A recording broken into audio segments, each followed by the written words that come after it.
Assalamualaikum warahmatullahi wabarakatuh. Nama saya Bapak Sayat, asal dari kantor cabang Kubu. Alamat desa di Desa Jangan 1, Kecamatan Kubu, Kabupaten Kubu Raya. Saya dan juga istri saya bernama Murniati, nomor BA 83696, mempunyai produk unggulan yaitu keripik ubi jalar. Nama produknya Bilar Hanis, yang alhamdulillah produk keripik ubi jalar ini sudah dipasarkan ke wilayah kabupaten dan juga kota Pontianak.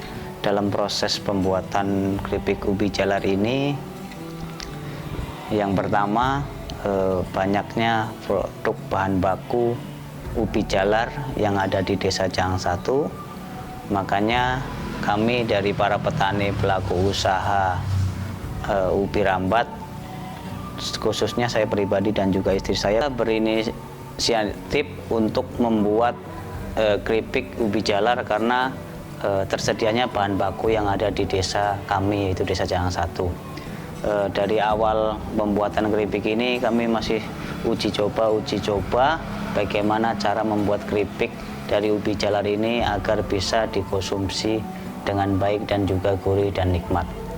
Karena banyaknya bahan baku, maka saya dan istri saya membuat keripik ubi jalar Hanis ini. Yang pertama, proses dari pembuatan keripik ubi jalar ini yaitu kita menyiapkan ubi jalar yang bagus, yang baik. Tentunya setelah kita memilih ubi jalar, proses yang kedua yaitu kita cuci terlebih dahulu ubi jalar yang sudah kita siapkan dengan bersih. Terus yang selanjutnya, proses yang ketiga yaitu kita mengupas ubi jalar yang sudah kita dicuci tadi, yang sudah kita siapkan. Adapun proses yang selanjutnya yaitu proses yang keempat adalah proses pemotongan atau pengirisan ubi jalar yang sudah tadi dibersihkan kulitnya dengan menggunakan alat yang sudah didesain untuk memotong ubi rambat ini. Untuk proses yang kelima, setelah ubi jalar tadi dipotong dan juga diiris, yang selanjutnya yaitu proses pencucian ubi jalar yang telah diiris-iris tadi menggunakan air bersih kurang lebih 3-4 kali agar ubi jalar itu tadi benar-benar bersih, baik dari segi kotoran dan juga getah-getah yang terkandung di dalam ubi jalar yang sudah dipotong-potong itu tadi.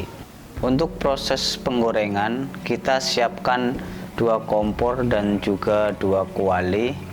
Karena untuk proses penggorengan keripik ubi jalar ini kita memerlukan 2 kali penggorengan dengan suhu yang cukup lumayan tinggi. Setelah proses penggorengan selesai dan kita lihat benar-benar ubi jalar itu sudah matang, untuk proses selanjutnya yaitu kita angkat dan kita tiriskan sebentar minyak yang terkandung di dalam keripik ubi jalar itu. Setelah agak dingin dan minyaknya agak sedikit tertiris, maka kita siapkan bumbu penyedap untuk menambah selera-selera, karena bukan hanya satu rasa yang kita siapkan, yang kita buat, tapi ada seperti rasa varian rasa balado, sapi panggang, original juga boleh, karena kita menyiapkan juga bermacam-macam rasa. Setelah pencampuran penyedap rasa, untuk proses yang selanjutnya kita siapkan packaging atau pengemasan. Untuk proses pengemasan kita juga sesuaikan dengan permintaan dari para konsumen. Kalau untuk yang kemasan seperti ini kurang lebih 50 gram, itu biasa dititipkan di toko-toko di sekitar daerah Jangan 1 dan juga Kecamatan Kubu. Dan juga tergantung dari pesanan para konsumen, bisa juga 250 gram ataupun 500 gram, bahkan ada yang 1 kilo, tergantung dari konsumen yang memesan. Dan untuk pemasarannya alhamdulillah sampai saat ini bukan hanya di wilayah desa sekitar, kita juga sudah merambah ke wilayah kabupaten kota baik Kuburaya dan juga Pontianak, serta kami dari pelaku usaha UMKM yang ada di Desa Cangsatu Kecamatan Kubu, khususnya di KC Kubu, sudah bisa merambah ke lain provinsi Kalimantan Barat. Dan dari produk UMK ini, khususnya ubi jalar Hanis ini, dari produk kami sudah bisa merambah ke bazar UMKM yang ada di Jakarta. Bagi para pelaku usaha UMKM di kantor cabang manapun berada, khususnya para anggota CU Khatulistiwa Bakti dimanapun berada di daerah masing-masing, silahkan berkreasi dan juga melakukan usahanya sesuai dengan potensi lokal yang ada di daerah kantor cabang ataupun desa masing-masing, supaya kita bisa meningkatkan dan juga bisa menambah ekonomi untuk meningkatkan kualitas keluarga kita baik secara ekonomi dan juga usaha.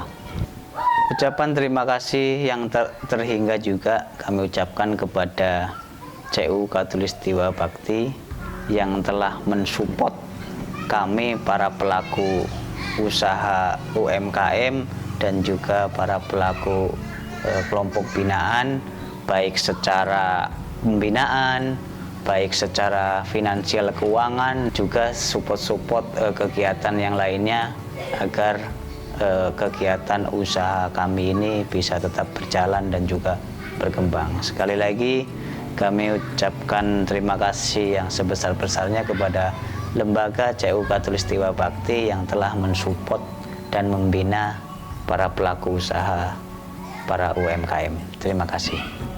Assalamualaikum warahmatullahi wabarakatuh.